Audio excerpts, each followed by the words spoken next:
Good morning and welcome to this Monday edition of Inside India. I'm Sri Jegarajah. Here are your headlines. Trade uncertainty and the ongoing tensions between India and Pakistan keeping a lid on the Indian markets as investors also contend with earnings season. Reliance Industries' fourth quarter profit beating expectations helped by its retail and digital businesses. And Ather Energy opens its $350 million IPO for bidding today in the first listing for the Indian main board in over 2 months.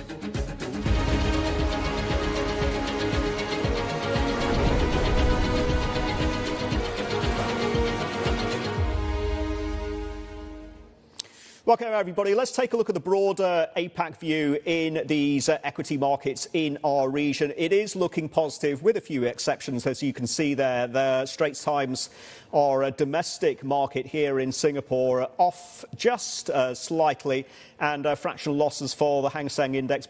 Otherwise, it is a positive picture. China's top officials holding a press conference in the last hour outlining more measures to help the economy. Emily Tan joins us now. Thank you for joining us, Emily. And it's very clear that the leadership in Beijing, despite all the trade tariff turmoil, seem committed to underwrite growth in the region of 5%, yes?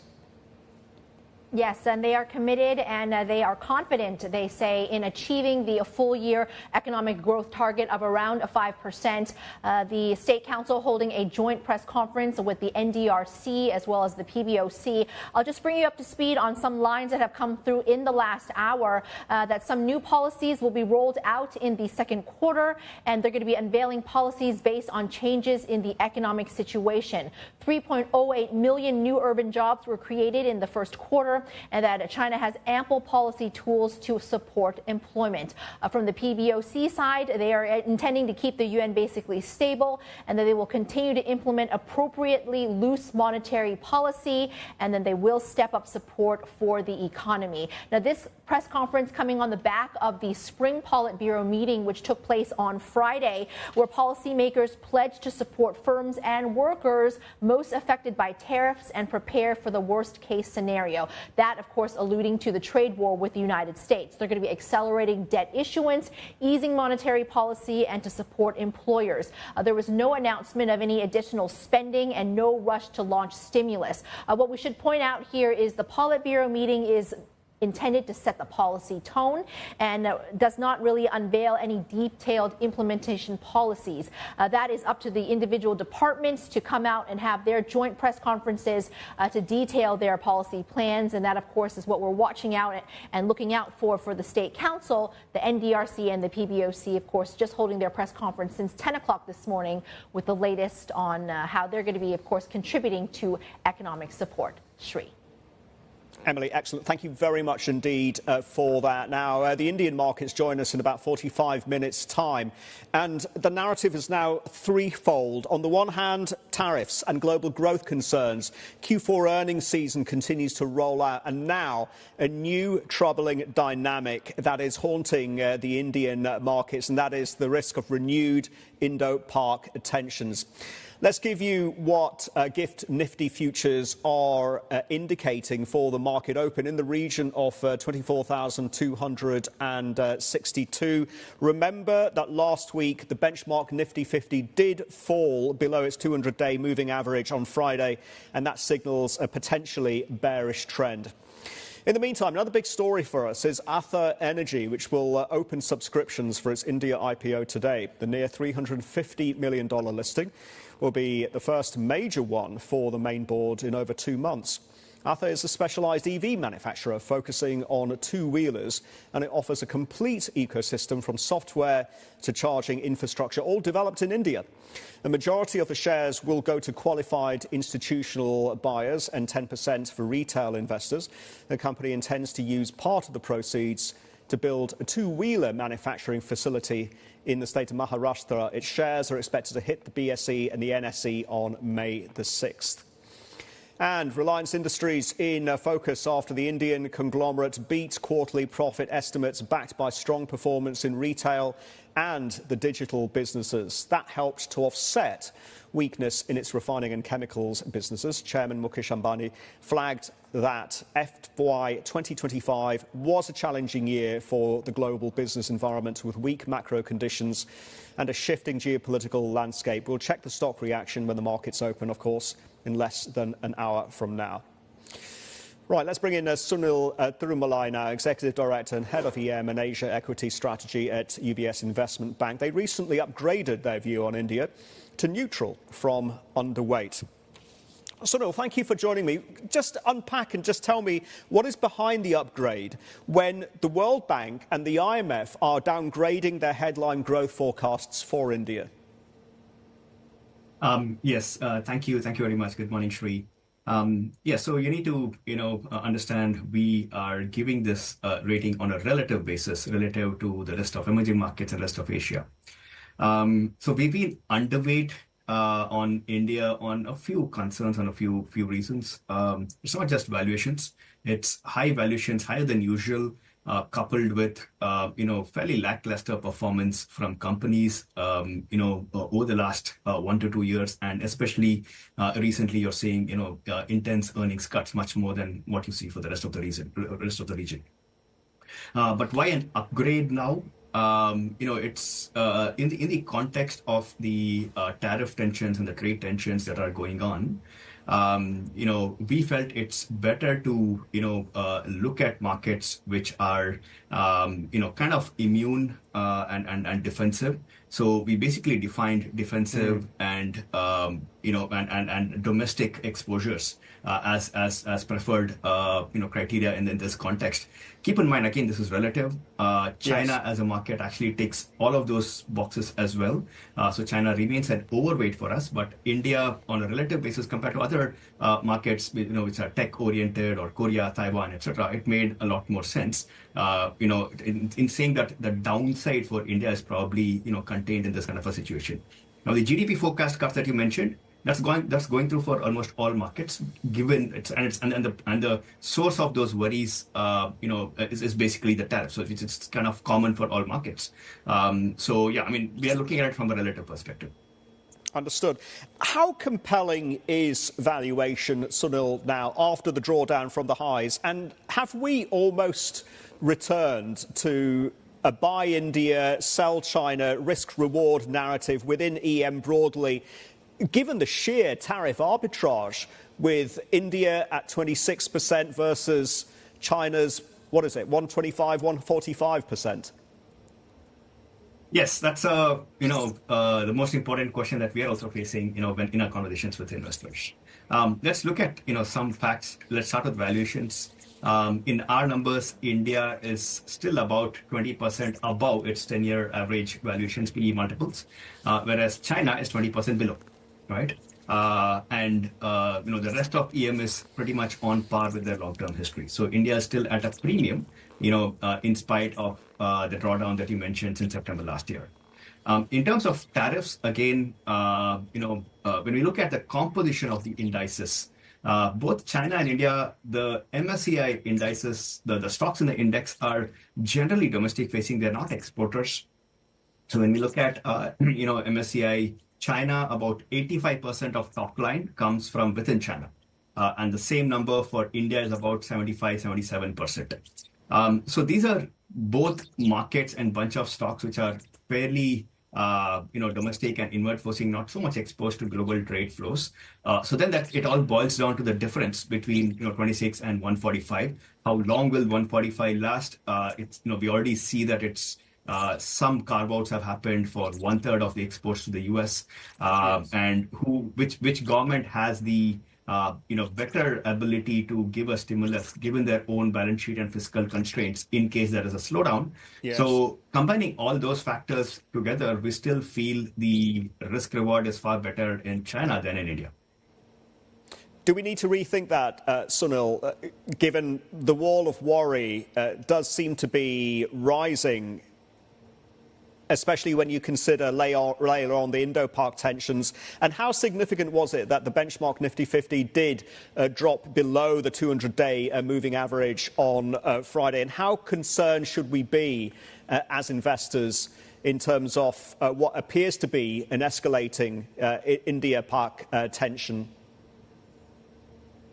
Yes. So, I mean, it is always a concern, if peace is kind of, disturbed, between two neighboring markets. But I mean, if you look back historically, or the extent of what should be the market impact, of these events. I wouldn't, extrapolate them to have a, very significant, impact on the markets. I mean, there might be a bit of volatility for 1 or 2 days, but I would look past that and focus on fundamentals and valuations of the stocks. Where then ultimately, Sunil, does this put your target at the end of the year for the Nifty 50?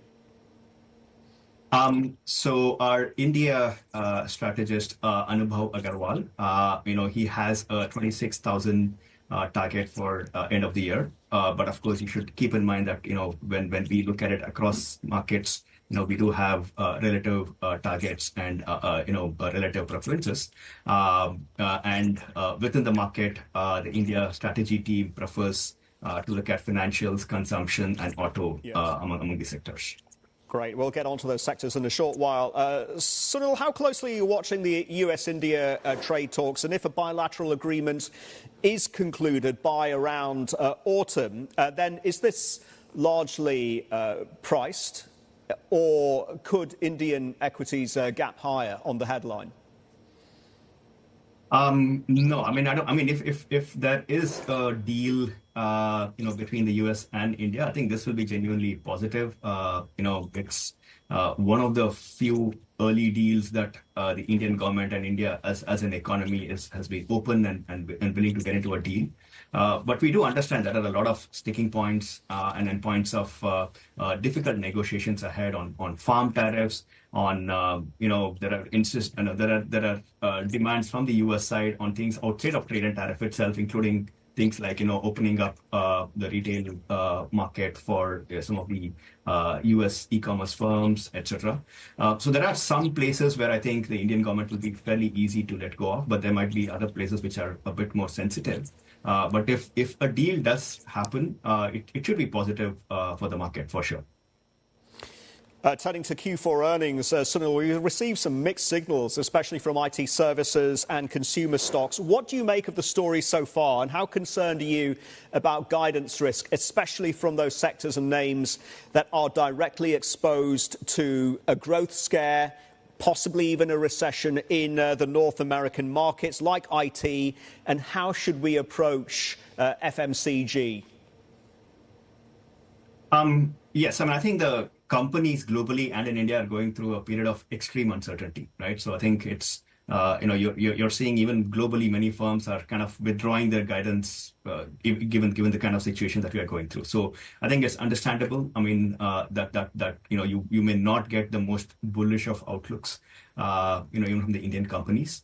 The earnings so far, as you said, it's pretty mixed. I mean, we're coming out of a period of reasonably slow economic activity. And, the government has had slowed down on capex for various reasons. We're not really sure if it's come back, convincingly.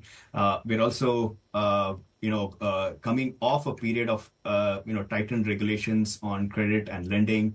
And those are being eased right now. So I would say the earnings that we are going through now, that's for the March quarter, are are reflective of a weak period. It may improve, and that can lead to some positives on numbers going forward. But yes, I mean, so the export oriented sectors and IT services, etc. That's where the uncertainty is the most. In terms of economic growth levels in the US, how that translates into let's say growth and business for them from their clients in the US, yes. And so on. Within consumer and retail and FMCG, do you like this narrative, Sunil, of quick commerce, of the premiumization of the consumer, or is that going to be overshadowed ultimately by what some have been describing as a rising debt crisis, household debt crisis, especially amongst the middle class? So It is true, and we've done a lot of work ourselves, going deep into the household leverage. So overall, we noticed that savings levels of Indian households have come off, and leverage levels at about 40% of GDP, which is household debt, combined with the fact that the interest rates, the level of interest rates is among the highest, in emerging markets, means that the annual interest outgo for the Indian household is actually fairly high compared to other markets. So leverage is not low. It's actually gone up significantly post-COVID from pre-COVID levels. But we need to be, we need to look for the sectors and stocks within, from a relative perspective. So just like in most countries, I think the feature of the Indian consumption has also been that the top end or the better off have actually done well. They've post-COVID, I mean, their savings were okay, and their consumption has been okay, their incomes have been okay. And if your markets, if your companies which are catering to the top end consumption, then you can think of having stability in your outlook and so on. Mass market is where there has been a lot of stress, and that's been the increasing focus of the government as well, in terms of money being given out and hopefully a consumption stimulus in the form of a pay commission upgrade for all government staff. That could happen over the next 12 to 18 months. So I think on consumption, the top end and the companies which are catering to the top end, including the likes of quick commerce, are kind of doing okay, and they should sustain. But the mass market has been weak, and I think that's where I think a lot of the debate is. How would you characterize sentiment and flows, Sunil, amongst retail versus institutions? And how would you size up the appetite for an issue like Ather Energy when it does come to market? Many of these pre-IPO names are getting cold feet because of the volatility and the global uncertainty. But do you like the underlying story as it applies to mobility and green energy and the consumer trend? Apologies, I would refrain from discussing a specific stock idea or a deal, but broadly, I'm happy to talk about flows, what we are seeing and where that's headed.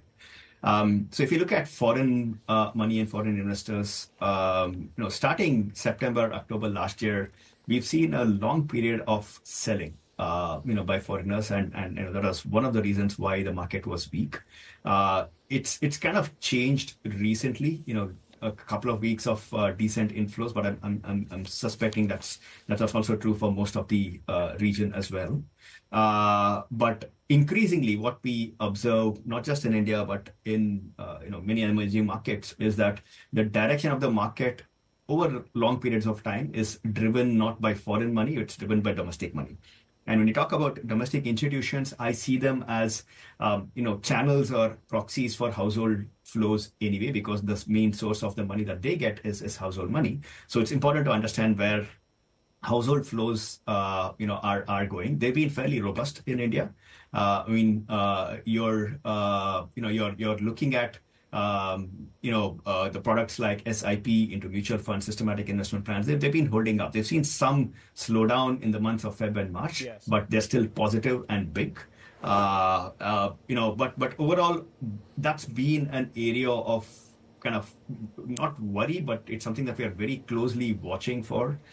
If you look at the overall financial asset base or the financial balance sheets of Indian households and look at the asset side, equities in all forms account for more than 25% already, right? And that number used to be less than 10% pre-COVID. So it's been a meaningful swing in favor of equities, one of the riskiest asset, in that pie chart that of Indian households' financial assets. You are already over-indexed towards equities. And for that to sustain higher, you need rates to go down, i.e. bank deposit rates to go down, and corporate earnings, growth to be, solid, etc. So the asking rate for that to sustain, is fairly high. But in spite of all that, those numbers are still, holding up. So I would say, for any IPOs or deals, foreign money being strong is kind of a necessary condition. I think it's still not deep enough domestic market that a large IPO deal can happen just on the basis of domestic money coming in. So yeah, I mean, I think in that context, I think you need foreign flows also to come back in a strong way. Sunil, it's been great talking to you. Thank you very much indeed for those insights, and thank you for joining me on Inside India. Sunil Tirumalai there from UBS Investment Bank. We're back in 2 minutes.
Welcome back. India reportedly plans to ask the United States to ease export controls and allow it to access critical technologies for sectors like AI, quantum computing and semiconductors, amongst others. According to the Economic Times, the country is also seeking duty concessions for textiles and leather in these bilateral trade pact talks.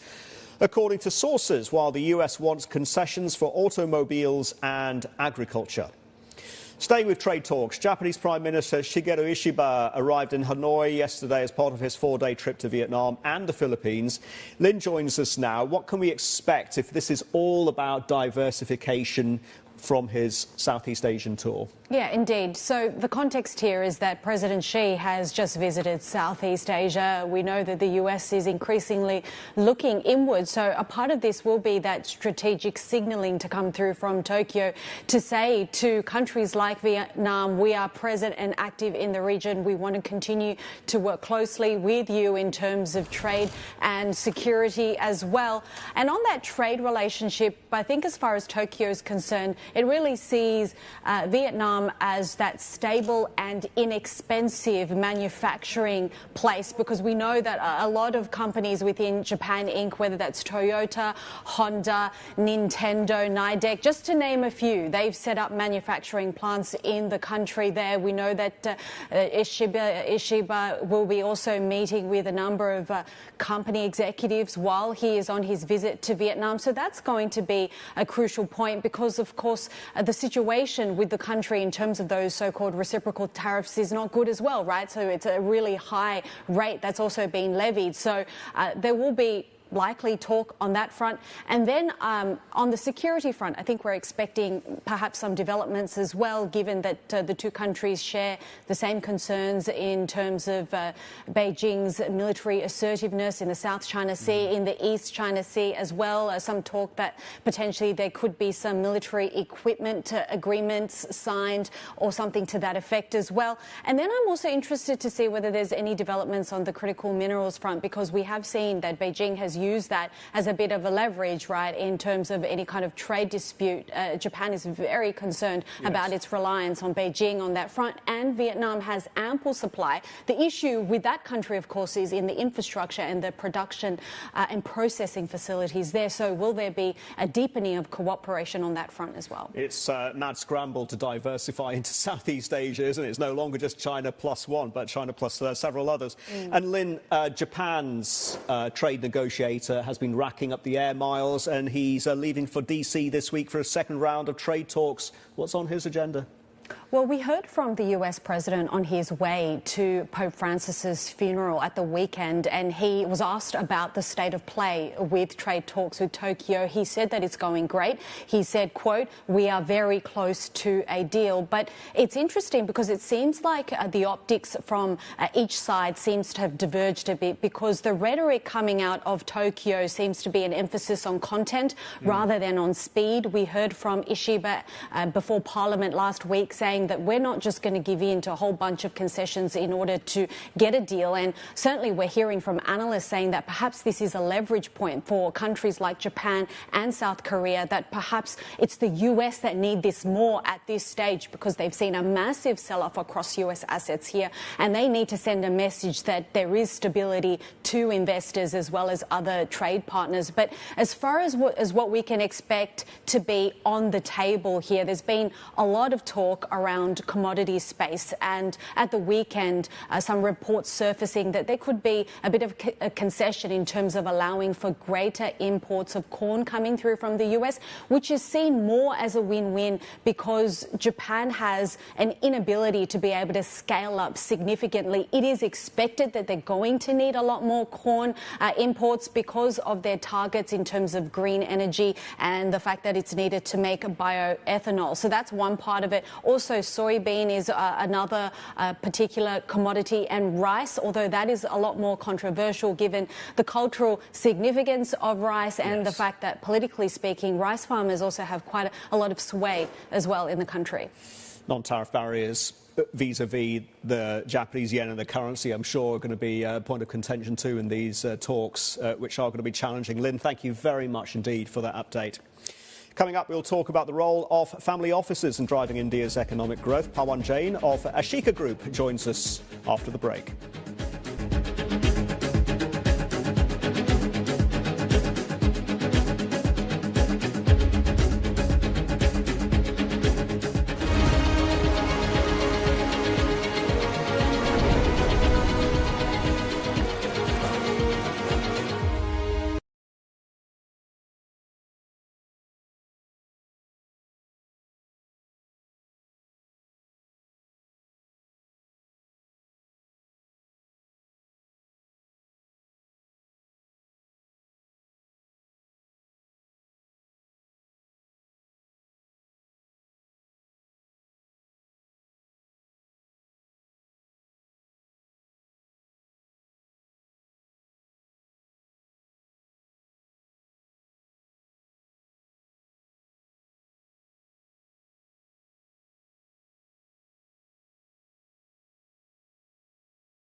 Welcome back. You're watching Inside India. Some of the stories that we are keeping tabs on outside of India. US President Trump and his Ukrainian counterpart Vladimir Zelensky met one-on-one to try to revive efforts to end Russia's war in Ukraine. They were attending the funeral of Pope Francis in the Vatican. Trump telling reporters that the unofficial meeting, quote, went well. I think the meeting went well. We'll see what happens over the next few days. We'll probably learn a lot. I was very disappointed that missiles were flying by Russia, but that missiles were flying. Very disappointing. We'll see how it goes. On the Iran situation, I think we're doing very well. I think a deal's going to be made there. That's going to happen. Pretty sure it's going to happen. We'll have something without having to start dropping bombs all over the place. Trust President Putin? Say it again. Trust President Putin? You know, in about 2 weeks. Meanwhile, India is set to sign a defence deal with France later today involving 26 Rafale Marine fighter jets for the Indian Navy. That's projected to cost around 630 billion Indian rupees, according to sources. The signing ceremony will be chaired by Indian Defence Secretary Rajesh Kumar Singh. And the US expressing support for India following the recent Kashmir attack, but avoided criticising Pakistan directly. Washington says it's in touch with both governments at multiple levels and is urging them to work towards a, quote, responsible solution. And the Kashmir fallout continues to impact top Indian airlines. Air India and Indigo are bracing for higher fuel costs and longer journey times for international flights after Pakistan shut its airspace amid growing tensions between the two countries. Indigo said around 50 international routes may be adjusted slightly. International air carriers, though, will not be affected by this ban. Back to the markets. We are counting down to the market open in India. We're just under 15 minutes away. This is how we are shaping up. GIFT Nifty futures are indicating an opening number in the region of 24,251. So some tentative upside there for about 200 points or so. This is after we saw some troubling dynamics creep into the Indian market from a psychology and a sentiment and a risk aversion point of view. The benchmark Nifty did fall below the 200-day moving average on Friday, signalling a potentially bearish trend. So there are three factors here, not only tariffs and global growth concerns, but Q4 earnings and now Indo-Pak tensions that these markets have to navigate. In other news, Ather Energy will open subscriptions for its India IPO today. The near $350 million listing will be the first major one for the main board in over 2 months. Ather is a specialised EV manufacturer focusing on two-wheelers, and it offers a complete ecosystem from software to charging infrastructure, all developed in India. Majority of shares will go to qualified institutional buyers, 10% for retail investors. The company intends to use part of the proceeds to build a two-wheeler manufacturing facility in Maharashtra. Shares are expected to hit the BSE and NSE on May the 6th. Right, I'm delighted to say Pawan Jain is joining us now, founder and chairman at Ashika Group, one of India's largest diversified financial services companies that also has a focus on family offices. Pawan, thank you very much indeed for joining me on Inside India. First of all, how constructive can we be towards the Indian markets on an index and a sector level, given the balance of risks from tariffs and now renewed Indo-Pak tensions? Good morning. Good morning. Thank you, Sri Jegarajah, for having me in your show. In my view, this tariff issue will be settled soon. We are getting positive feedback from all the countries. All country leaders are ready to settle, and it will be settled soon. Let us understand, China is a manufacturing hub. They need consumption, which is USA. And USA is a consumption hub, and they need China manufacturing facility. They are reciprocal to each other. They are complementing to each other. So there may be some issue, but they will settle down. Without that, the world cannot move on. We cannot there cannot be alternative to China very soon. Gradually, things will be moving to other countries. So in my view, things will be settled and we will move on like the previous one, with small increase in tariffs. This is my positive thought on this ongoing tariff war. Yes. So it's a matter of time. India being a largest growing economy in the world, will continue to grow, and foreign capital will continue to flow in because of the depreciation of dollar and this thing. And here the government is very positive, and they've got good relations with all the countries. So India is a booming market and will continue to be the booming market. Pawan, how concerned should we be about these recent developments, what appears to be escalating Indo-Pak tensions, associated risk aversion? We saw the Nifty 50 drop below the 200-day moving average last week.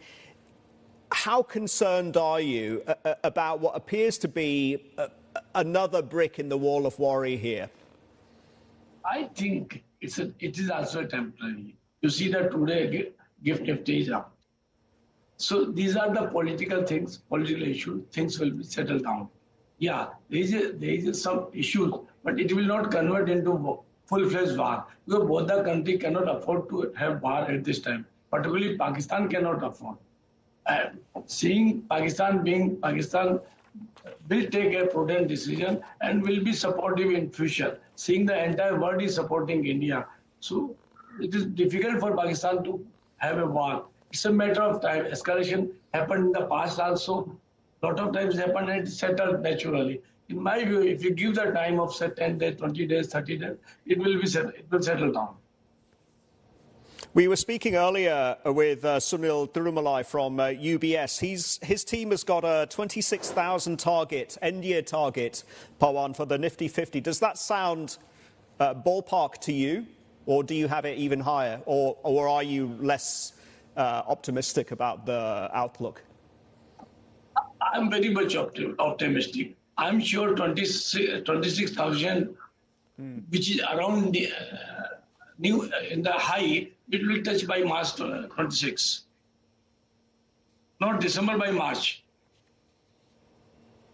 Very interesting, very interesting. And what about the BTA? If a US-India trade deal is concluded possibly by this autumn, then do we see the market gap higher, or has that largely been priced in, Pawan?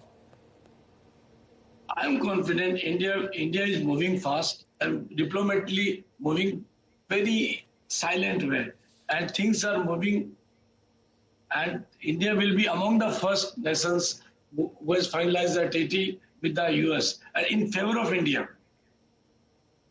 Understood. Let's talk about the rise of the family office in India, Pawan. As a growth driver and as a provider of capital that supports startups, you're helping them with strategies to diversify beyond preserving and growing family wealth, and they're moving into private markets. Just give us a sense of what the most compelling strategies are with regard to family offices. Yeah. We have a vertical in our group who serves the family offices worldwide. Right now, at this moment, we do not suggest the clients to invest directly. We are suggesting them to invest, having passive investment, like invest in ETF only, whether it is Nifty or Sensex or Nifty Next 50. But be an investor, continuously invest money, and be investor in. Be a passive investor. That is our suggestion. And right now we are not suggesting any stock specific idea, because we don't know what will be the settlement with the US regarding tariff, what will be tariff on pharma, or what will the chemical sector or agri sector or any other sector. So better to be passive investor and be in the Nifty.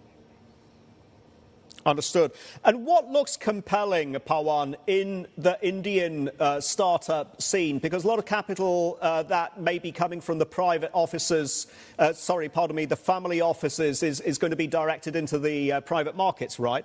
And would you advise investors in the family offices to be buyers of names like Ather, LG's Indian unit, when they do come to the market, although they have been getting cold feet because of this uncertainty? Would you be a buyer of any of those names that I mentioned? Yes, certainly. I'm always buyer. I'm optimistic about it. See, one thing is clear. We are growing. We are the fastest growing economy. We'll continue to grow whatever it happens. Number one. Number two, we will become the third largest economy. And India is the growth area, growth country. So we will continue to invest here. And right now, we recommend and request everyone, our client, all family officers, to be passive, be in ETF, of buy Nifty Bs. What about fintech? Is that a major focus for Indian family offices? And how are you approaching that sector, Pawan?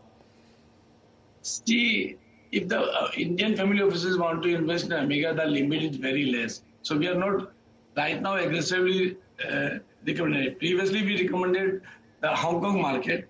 Now we are telling them to sit in cash, wait and watch. I understand.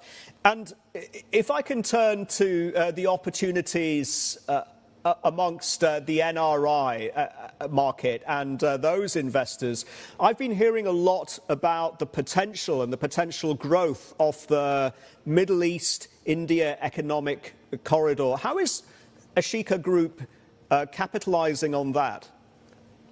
That is the great news. India and this corridor will be a great.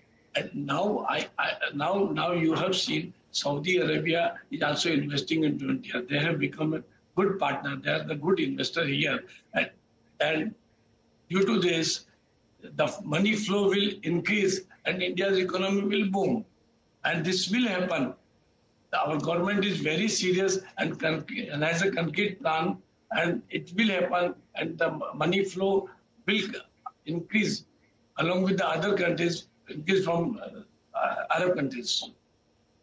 Indeed, and Prime Minister Modi ji was in Saudi Arabia recently, so clearly there is clear potential in the Saudi-India economic corridor.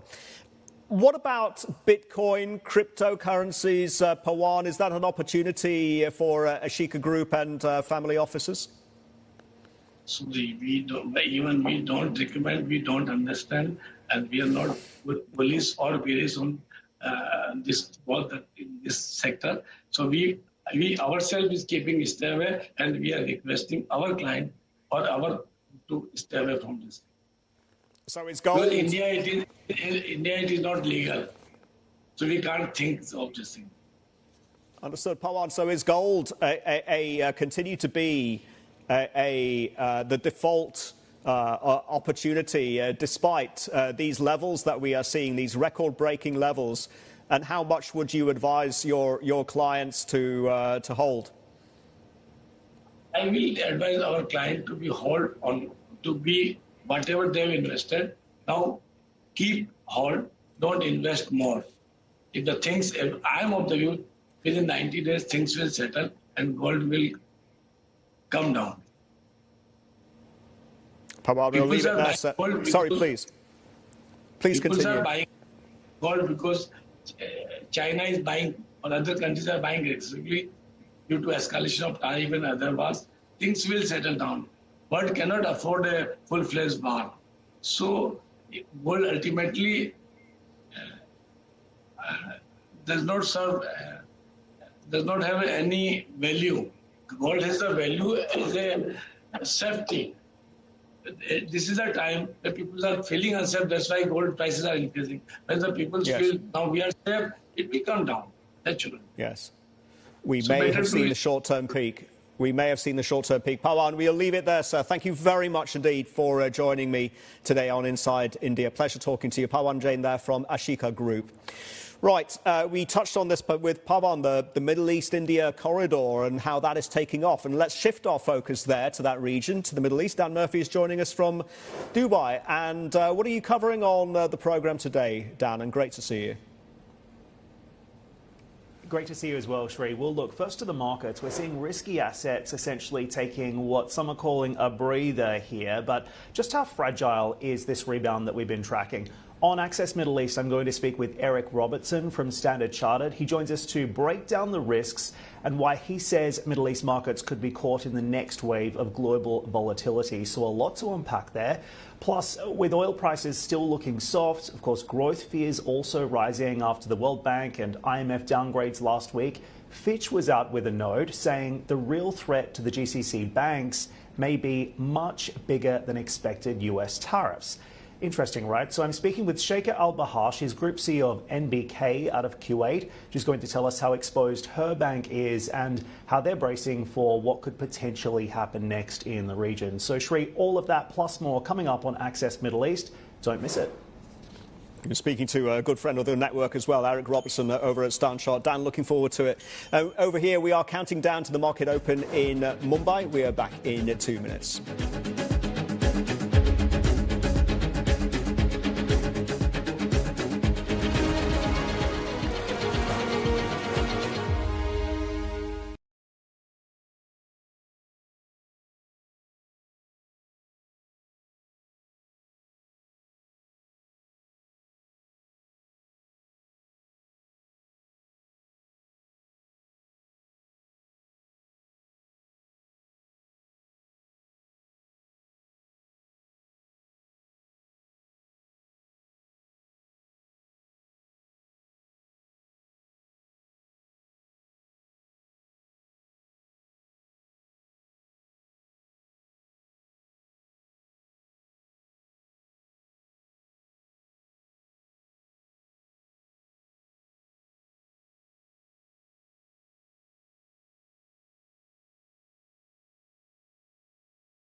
Welcome back. Indian markets are online. The Nifty 50 is putting on about 0.4% in terms of an incline, 24,134, despite the fact that on Friday it did drop below the 200-day moving average. But some sensing perhaps a buying opportunity despite the unfolding Indo-Pak tensions. Let's give you the dollar-rupee rate as well. 85.3510 is where we stand. Let's look at some of the movers in the Indian markets today. Shares of Reliance Industries in focus after the Indian conglomerate beat quarterly profit estimates. The stock up by almost 2%. Backed by strong performance in retail and digital businesses, helping to offset weakness in its refining and chemicals sectors. Chairman Mukesh Ambani flagged that FY 2025 was a challenging year for the global business environment, with weak macro conditions and a shifting geopolitical landscape.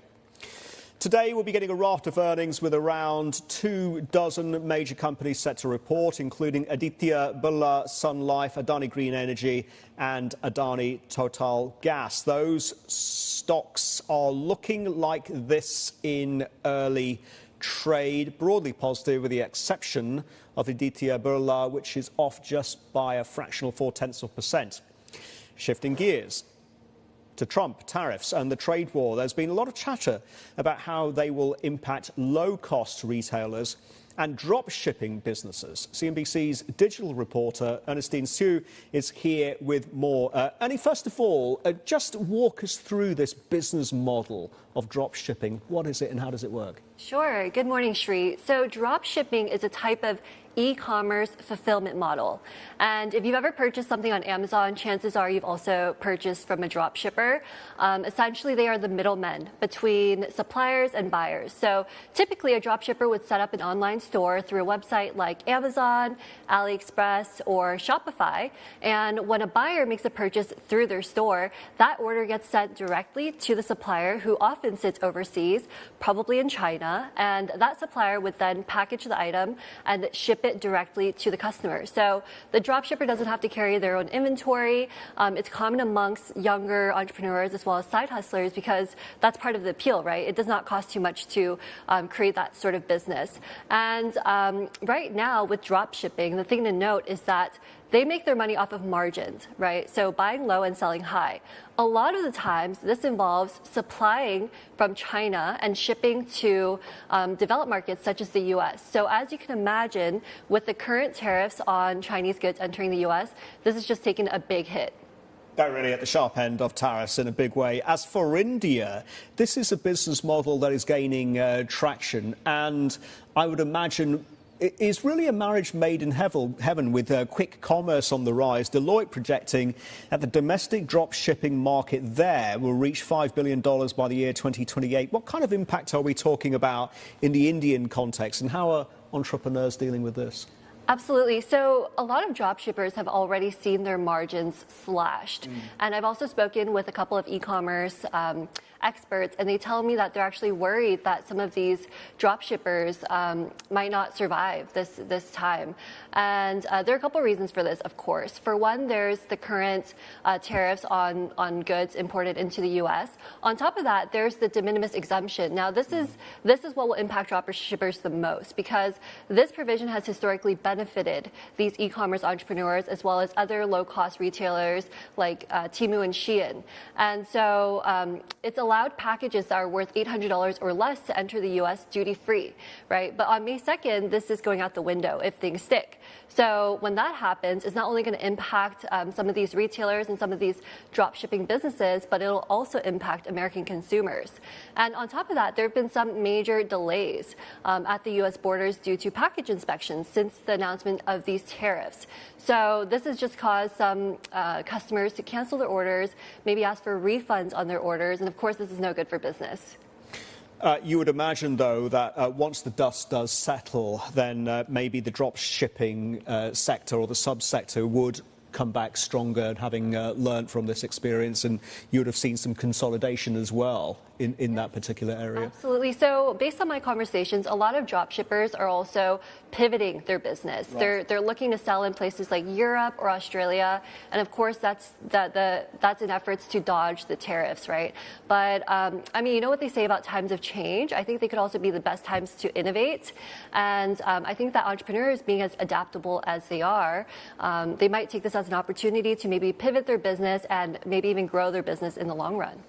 And I'm sure there were some lessons learned, very valuable lessons from the pandemic for the dropshipping industry. Absolutely. I mean, this is not the first time that there's been a trade war, right, with China. I think this has taken place years ago, and dropshippers I've spoken to say that the pandemic actually was a great example of a time where there was actually a lot of opportunity to grow their business.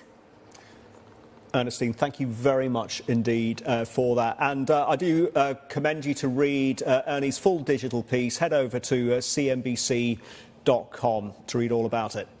Right, that's it for today's Monday edition of Inside India. But this week we do have a lineup of big voices on the programme. CEO of Startup Policy Forum, Sri Jegarajah will join us tomorrow to talk India's booming startup ecosystem. We'll also talk to Mustafa Gauss of the Centre Court Capital on India's sports scene. And on Friday, the chief of Mindspace Business Parks REIT, Ramesh Nair, joins us for an exclusive conversation on its earnings and business outlook. Quick check on the Asian markets before we go. Broadly positive. with a few exceptions. Straits Times off just marginally. Shanghai Composite on the flat line of 3,294. Key asset classes are looking like this. Bitcoin and cryptocurrencies. Let's give you that board coming up in a short while.